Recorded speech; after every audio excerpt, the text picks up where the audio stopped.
오늘 우리 함께 봉독한 말씀은 예수님께서 빌라도에게 신문 받으시는 내용으로 기록되고 있습니다. 이 신문 받으시는 내용이 저와 여러분 가운데 어떤 도전들이 되는지, 어떤 영적 깨달음을 주시기 위해서 이 말씀이 우리 가운데 필요한지를 말씀을 이렇게 찾아가면서 살펴가고자 합니다. 예수님께서는 지금 오늘 본문 가운데 보면 23장 1절 말씀에 무리가 다 일어나 예수를 빌라도에게 끌고 가서라고 되어 있습니다. 여기에서 무리를 언급하는 대상은 대제사장과 또한 서기관들 또한 장로들로 구성된 사람들입니다. 그들은 이미 예수님을 이렇게 죽이기로 결정이 된 것이죠. 다만 그들 가운데는 사람을 사형에 처할 만한 권한이 없었습니다. 왜냐하면 이 당시 이스라엘은 로마라고 하는 제국에 이렇게 피지배국으로 종속되어 있었기 때문에 본인들이 사형을 처할 수 있는 어떤 실력 권한이 없었습니다. 왜냐하면 피지배국이라 하는 것은 그 나라를 통치하고 있는 로마 제국이, 로마 황제가 그 피지배국 종속국의 생명 여탈권까지 다 가지고 있다라는 의미가 되기 때문에 본인이 이미 본인들이 죽이기로 작정했다 하더라도 실제적으로 죽일 수 있는 권한과 또한 이렇게 심판권은 로마 제국에 있었던 것이죠. 그래서 그들은 자신들의 손에 피를 묻히지 않고 그렇게 예수 그리스도를 로마 총독인 빌라도에게 넘겨줌으로써 자신들이 원하는 답을 이루고자 그렇게 했던 부분들이 이제 본문 가운데 기록되고 있는 겁니다. 그리고 고발한 내용이 이제 2절 말씀 가운데 기록되고 있는 것이죠. 2절 말씀을 함께 보시면 이렇습니다. 고발하여 이르되 우리가 이 사람을 보매 우리 백성을 미혹하고 가이사에게 세금 바치는 것을 금하여 자칭 왕 그리스도라 하더이다 하니, 이렇게 이제 고발한 내용입니다. 근데 엄밀히 말해서 앞에 나와 있는 내용을 통해서 유대인들 또는 무리가 예수님을 죽이기로 작정한 내용은 사실은 없습니다. 사형에 처할 만한 내용이 어떤 것도 예수 그리스도의 인생 가운데 없었습니다. 그 인생은 거짓되지 않았고 진실했습니다. 하지만 그들이 반드시 죽여야 될 사명이 있었기 때문에 본인들 마음에 들지 않는다는 이유로 결국은 그들이 가지고 온 근본적인 이유는 신성모독입니다.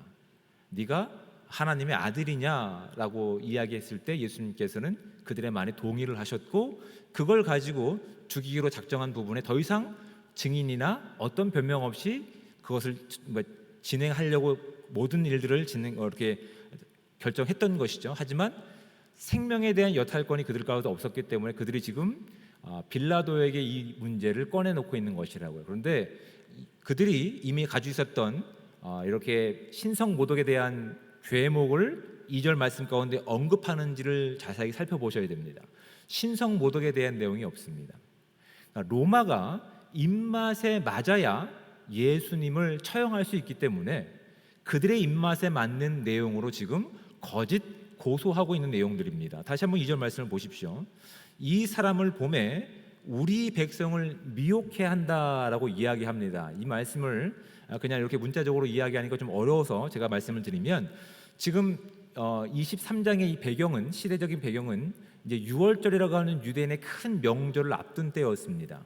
그래서 지금 로마의 총독이 이 유대 땅 지역에 이렇게 심장과도 같은 지역인 예루살렘에 이렇게 통치하기 위해서, 이렇게 혼란과 폭동을 방지하기 위해서 지금 임시로 거처하고 있는 중에 있다고요.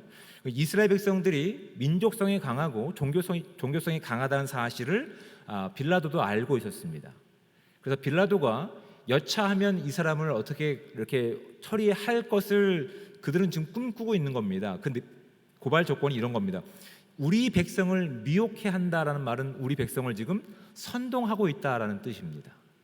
그러니 이 지금 로마 황제의 모든 권한을 가지고 있는 당신은 이 사람을 주의 깊게 보셔야 됩니다. 이 사람을 반드시 사형에 처해야 됩니다. 이 사람은 정치범입니다라고 하는 내용이 이 고소 내용 가운데 깔려 있는 겁니다. 이 사람은 우리 백성을 미혹해 하고 선동하고 있습니다. 또 두 번째는 어떤 겁니까? 황제죠. 가이사에게 세금 바치는 것을 금하고 있습니다라고. 그리고 세 번째는 이겁니다. 자칭 왕 그리스도라고 얘기합니다. 어느 것 하나 그들은 지금 진실의 사실관계에 입각해서 예수님을 고발하는 것이 아니라 지금 로마 입장에서 예수님을 처형하기에 가장 좋은 단서와 조건들을 주고 있는 겁니다. 이래도 처형 안 하면 당신은 바보입니다. 이래도 처형하지 않으면 당신은 로마 사람이 아닙니다. 이런 자존심을 살살 긁는 지금 이런 내용을 가지고 예수님을 지금 고발하고 있는 겁니다. 여기에 대해서 이제 빌라도가 그 모든 고발 내용을 듣고 나서 3절 말씀을 보십시오. 빌라도가 예수께 물어 이르되, 이건 신문하는 내용입니다. 그들이 이야기하고 있는 그 내용 고발 조건을 가지고 당신이 유대인의 왕이냐라고 질문합니다. 한마디로 요약할 수 있는 거죠. 당신이 우리 이 로마라고 하는 나라의 이제 종속국인데도 불구하고 스스로 왕이 되고자 하느냐, 반란을 꾀하고 있느냐, 이런 말씀이 지금 이 질문 가운데 있는 겁니다. 여기에 대해서 우리말 성경은 이렇게 이야기하고 있죠. 내 말이 옳도다라고 이야기하고 있습니다. 의역한 부분인데 조금 부족한 의역인 것 같습니다. 원어적인 의미로 이것을 의역하면 이렇게 되는 겁니다. 빌라도가 예수께 물어 이르되 네가 유대인의 왕이냐? 대답하여 이르시되 당신이 그렇게 이야기하고 있습니다. 이것이 원어에 근거한 원래 의역적인 부분입니다. 이런 뜻이죠. 예수님께서 내가 유대인의 왕이다 아니다 라고 말씀하지 않으십니다. 고발 조건을 가지고 빌라도가 네가 유대인의 왕이냐라고 질문했을 때 예수님께서는 이렇게 대답하신 거죠. 당신이 그렇다고 이야기하고 있습니다. 사실관계를 언급하지 않으십니다. 그러니까 빌라도도 아무리 지금 예수님이 말한 내용을 가지고 또한 예수님에 대한 소문을 가지고 그들의 입맛에 맞는 답을 주고 싶어도 본인이 이 부분을 잘못하면 그 외의 사람들 또한 이런 이야기가 다른 사람을 통해서 로마의 이제 황제에게 전달되면 자신의 위신이 떨어져서 계속 총독의 일을 하는 것이 위기에 처할 수 있기 때문에 지금 빌라도는 이런 민감한 유대인의 종교적인 문제를 가지고 쉽게 판단을 내리지 않습니다. 지금 그들이 예수님을 고발하고 있는 본질적인 이유, 그 예수님이 누구신지에 대해서 예수님을 고발하고 있는 사람이나 그것을 듣고 있는 로마 총독이나 사실은 다 비겁한 행동들을 하고 있는 겁니다. 사람의 생명을 그렇게 앗아가는 일, 하지만 그것이 중요할지 모르겠지만 그들에게는 아무 관심이 없는 겁니다. 그들의 오직 관심은 이것이 나에게 이익이 되는 일이냐, 여기만 관심을 갖고 있는 겁니다. 로마 총독도 충분히 이 부분에 대해서 이제 사람들의 환심을 사기 위해서 그렇게 그들이 원하는 답을 줄 수 있었지만 그들의 계략을 로마 총독인 빌라도도 다 알고 있었거든요. 그래서 4절 말씀을 보십시오. 빌라도가 대제사장들과 무리에게 이르되 내가 보니 이 사람에게 죄가 없도다라고 답을 낼 수밖에 없는 겁니다. 적어도 정치범이라고 한다면, 선동가라고 한다면, 반역자라고 한다면 그 말이나 삶의 모습 가운데 그런 모습들이 보일 수밖에 없습니다. 근데 예수님께서는 그 어느 것 하나에도 흠잡을 만한 것이 없었고 그 말씀 가운데도 거짓이 없다는 것을 빌라도는 알고 있었죠. 그래서 빌라도가 하고 있는 결정이 무엇인지를 보시기 바랍니다. 6절 말씀을 보십시오. 빌라도가 듣고 그가 갈릴리 사람이냐 물어 헤롯이 관할에 속한 줄을 알고 헤롯에게 보내니 라고 되어 있습니다. 헤롯은 지금 갈릴리 지역을 다스리는 분봉왕입니다. 그 지역을 다스리는 지역 왕입니다. 그리고 그 분봉왕들, 그 관할 지역들을 로마의 행정으로 총괄하는 사람이 이 빌라도입니다. 근데 빌라도는 지금 그들이 짜놓은 함정에 걸리지 않는 것이거든요. 오히려 지금 반유대인인 헤롯 분봉왕에게 이 문제를 떠넘기는 겁니다. 당신들이 원하는 내용을 오히려 그러면 헤롯 대왕을 통해서 풀어봐라 라고 예수님을 오히려 헤롯에게 보내는 장면이 이제 지금 7절까지 이어지는 말씀을 이제 확인하게 됩니다. 근데 예수님을 맞이한 헤롯 왕은 또 어떻게 반응하는지를 8절 말씀을 통해서 좀 살펴가도록 하겠습니다.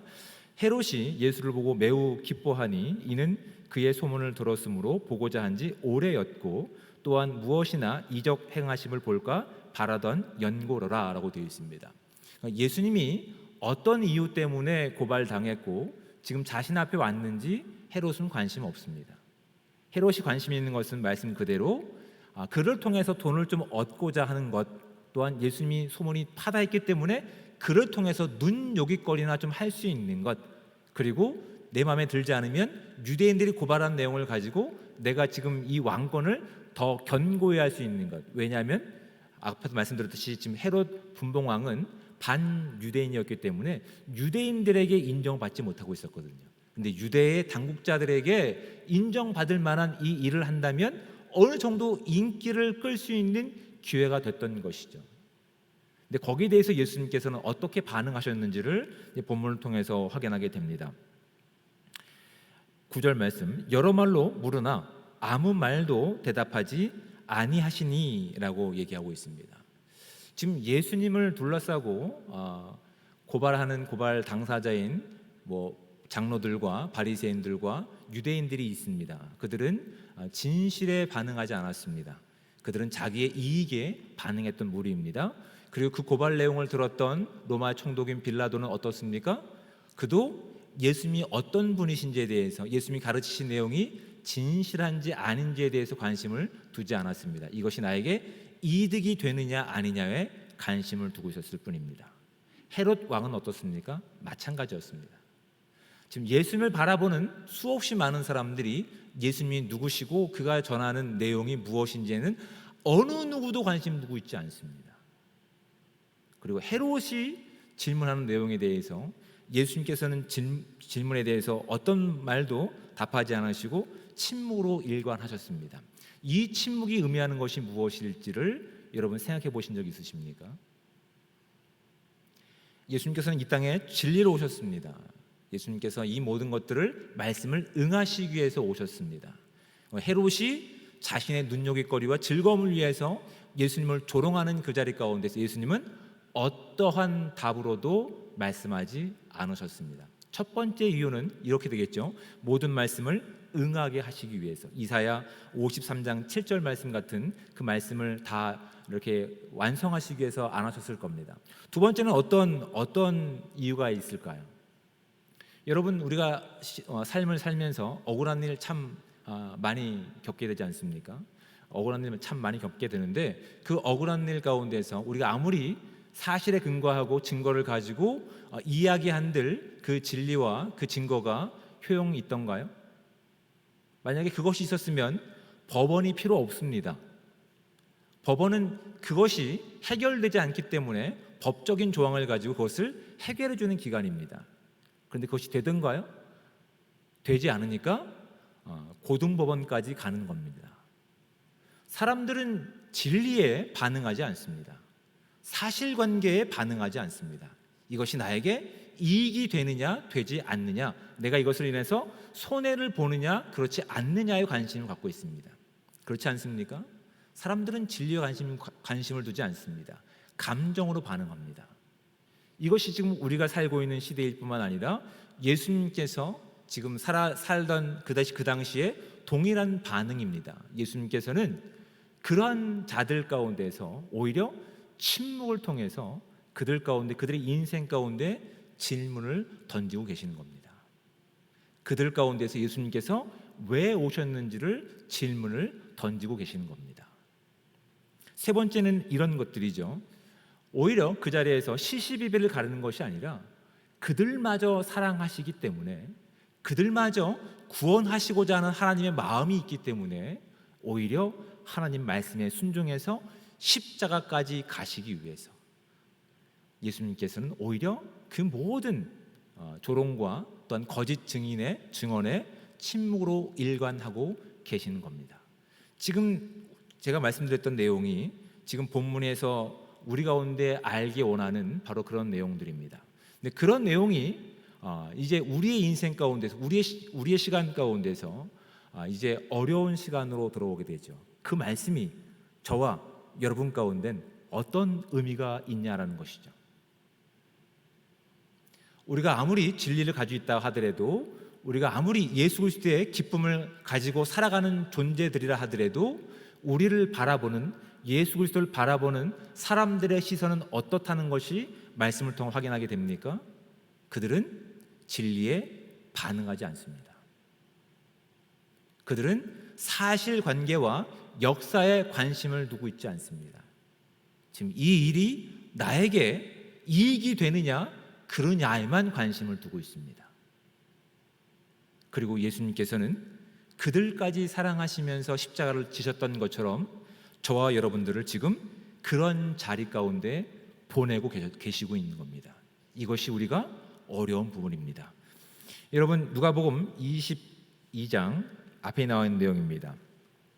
29절 30절 말씀을 다시 한번 읽어보도록 하겠습니다. 내 아버지께서 나라를 내게 맡기신 것 같이 나도 너희에게 맡겨 너희로 내 나라에 있어 내 상에서 먹고 마시며 또는 보좌에 앉아 이스라엘 12지파를 다스리게 하려 하노라 라고 말씀하십니다. 이 앞에는 어떤 내용이 담겨 있냐면 25절 말씀을 보십시오. 예수께서 이르시되 이방인의 임금들은 그들을 주관하며 그 집권자들은 은인이라 칭함을 받으나. 이게 어떤 말이냐면 내가 그 사람한테 뭔가 도움을 주거나 액션을 취하면 그 사람이 너무 고맙습니다, 너무 감사합니다, 다 이 모든 것이 당신의 덕입니다, 이 이야기 듣는 것에 반응을 보인다는 얘기입니다. 그런 세상 가운데 자신의 이익관계에 목숨 거는 이 땅 가운데 예수님께서 찾아가셔서 그들을 사랑하시고 구원하셨던 것처럼 오늘날 저와 여러분들을 그들이 살고 있는 이 땅 가운데 보내시고 계시다라는 사실이 우리가 이제 고민해 봐야 되고, 이 부분이 우리가 진작에 기도해야 될 부분이라고요. 어떻게 하시겠습니까? 여러분, 세상이 우리가 믿고 있는 예수 그리스도의 참된 진리와 그 기쁨 가운데 반응을 보이실 것 같죠? 그렇지 않다는 것이 본문이 우리 가운데 말씀하고 있는 겁니다. 그냥 적당한 거리를 두고 있죠. 적당한 거리를 두고 있다가 어느새 자기의 이익이 침탈당하면 그들은 사실관계를 앞서지 않습니다. 교회 다니는 사람이 그래 이렇습니다. 이런 얘기 한 번도 안 들어보셨습니까? 가끔 제가 교회 다닌다라고 좀 고백을 하시기 바랍니다. 그래야 이런 얘기도 들을 수 있습니다. 여러분, 우리가 살고 있는 이 세대는 교회에 다니기 때문에, 예수 그리스도를 믿기 때문에 우리가 상대적 약자로 살 수밖에 없는 현상 가운데 있습니다. 이건 단순히 오늘날의 현상이 아닙니다. 예수님 때에도 마찬가지였습니다. 사회적 약자로 살 수밖에 없다고요. 그들은 시시비기와 옳고 그름 가운데, 진리 가운데 반응을 보이는 것이 아니라 자신의 이익 가운데 우리를 어떻게 하면 우리 등골을 빼먹고 우리의 정직함과 우리의 수고스러움을 가치 없는 것으로 만들지에 대해서 고민하고 즐거워하며 우리를 조롱하고 있는 이 땅 가운데 지금 예수님께서는 우리를 그곳에 보내고 계십니다. 여러분, 어떻게 하시겠습니까? 그냥 예수님처럼 침묵하시겠습니까?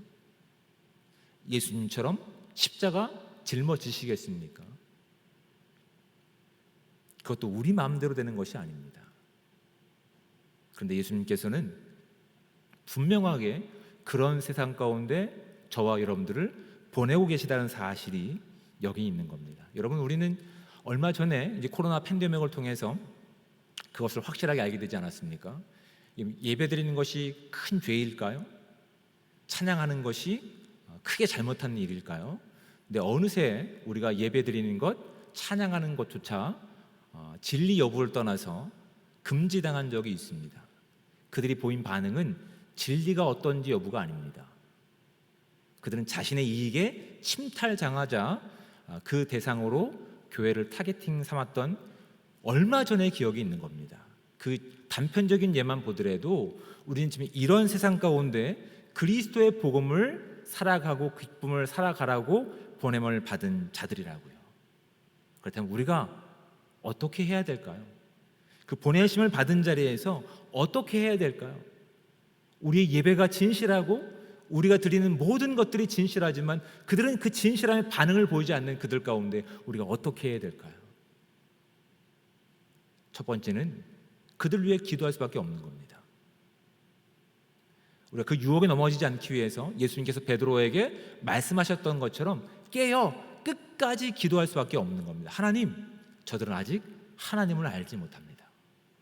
저들은 아직 복음의 기쁨을 알지 못합니다.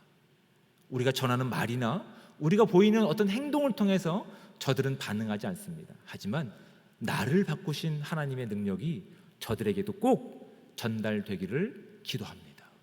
여러분, 기도하는 인생 되시기를 주님의 축복을 드립니다. 두 번째는 이겁니다.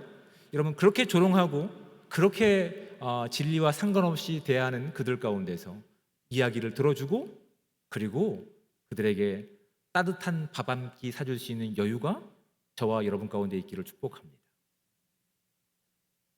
여러분, 마지막 때는 옳고 그름에 대한 부분이 아닙니다. 예수님께서는 그들을 사랑하시기 때문에, 끝까지 사랑하시기 때문에 십자가를 지셨습니다. 우리가 주어진 십자가가 무엇인지는 각자 다르겠지만, 우리를 조롱하고 예수의 복음을 가치 없는 것으로 만드는 그들 가운데서 이야기를 들어주며 이렇게 이야기하는 겁니다. 알겠습니다. 혹시 식사하셨습니까? 제가 괜찮다면 식사 한 끼 대접하고 싶으신데 함께 가실까요? 그리고 따뜻한 밥을 먹이고 거의 다 먹을 쯤에 얘기하는 겁니다. 사실 저도 성도입니다. 그럼 그들이 어떤 반응을 보일지 여러분 보고서를 써서 저에게 제출해 주시기 바랍니다. 여러분, 우리가 옳고 그름에 대한 문제로 접근하는 것이 아니라 예수 그리스도께서 끝까지 사랑하셔서 십자가에 오르시는 그 사랑의 방식을 가지고 우리가 이 시대를 살지 않는다면 세상은 바뀌지 않을 겁니다. 세상은 변하지 않을 겁니다. 예수 그리스도를 못 박혀 죽이게 했던 그들의 공격적인 태도와 그들의 살인은 오늘날 교회 공동체인 저와 여러분들을 향하고 있을 겁니다. 우리에게 주어진 그 십자가를 외면하는 것이 아니라 피해를 감수하고 그들 가운데 따뜻한 밥 한 끼를 사 먹이며 그들 가운데 기도할 때 어느새 어떤 시점에서 우리를 예수 그리스도의 거룩한 공동체로 바꾸신 그 사랑이 그 인생을 바꿔낼 줄 믿습니다. 여러분, 마지막 때는 진리와에 대한 문제가 아니라 끝까지 용서하시고 용납하신 예수 그리스도의 사랑에 대한 내용이라는 사실을 여러분 기억하시기 바랍니다. 세상은 우리가 전하는 말을 듣고 들으려고 하지 않습니다. 하지만 들으려고 하지 않는 그들 가운데도 그들에겐 예수 그리스도의 복음이 필요하기 때문에 사실 여부를 가지고 전하는 것뿐만 아니라 우리의 사랑을 가지고 우리의 십자가를 가지고 그들에게 다가가서 예수님께서 보여주셨던 그 십자가의 사랑을 전할 때 그들을 위해서, 예수 그리스도를 위해서 우리가 손해볼 때 어느새 우리 가운데 허락되어진 이 사랑, 우리 가운데 허락되어진 십자가의 능력이 그들에게 들어가 그들도 우리와 함께 예배할 수 있는 자로 서는 그날을 기대하게 될 줄 믿습니다. 조롱하는 이 세상 가운데서 큰 힘을 가지고 대항하는 것이 아니라 진리에 저항하는 그들 가운데서 시시비비를 가지고 옳고 그름을 따지는 것이 아니라 예수님께서 끝까지 참아내시고 사랑하셔서 우리 가운데 생명을 주셨던 십자가의 능력, 그 사랑의 그 능력을 힘입고 오늘 주어진 저와 여러분의 시간 가운데서 기도하며 그들 가운데 따뜻한 밥 한 끼, 사랑의 마음을 전할 수 있는 복된 삶 되시기를 주님으로 축복을 드립니다. 기도하겠습니다. 사랑의 하나님, 은혜와 사랑에 감사합니다. 주님께서 우리를 이렇게 사랑하셨습니다. 그 말씀이 성경에 기록되어 있으며 그 사랑을 입은 저희가 오늘도 감격하여 주님 앞에 나와 예배합니다. 단순히 이 자리에 모여 예배하는 것으로 그치는 것이 아니라 보내신 곳에서 진정 주님이 기뻐하시는 아름다운 제자의 삶을 살아갈 수 있는 우리 모두가 될 수 있도록 주님 함께하여 주시옵소서. 진리를 거부하는 이 땅 가운데, 복음의 진리를 거부하는 이 땅 가운데 하나님, 우리는 십자가의 능력, 그 사랑을 가지고 나아갈 수 있도록 인도하여 주시옵소서. 조롱하는 그들 가운데 오히려 옳고 그름을 가지고 따지는 것이 아니라 침묵하며 기도하며 그들 가운데 사랑의 마음을 가지고 따뜻한 밥 한 끼 사 먹일 수 있는 넉넉함과 여유가 우리 가운데 있게 도와주셔서 우리가 받은 그 십자가의 사랑을 가지고 온전히 이 땅 가운데 소금과 빛의 사명을 감당할 수 있는 아름다운 교회 될 수 있도록 주님 함께하여 주시옵소서. 그 자리에 십자가의 아름다운 열매가 맺혀지기 원합니다. 그 자리에 예수 그리스도의 사랑이 꽃펴지는 날을 기대합니다. 모든 것에 감사를 드리며 사랑이 많으신 예수 그리스도의 이름으로 기도드립니다. 아멘.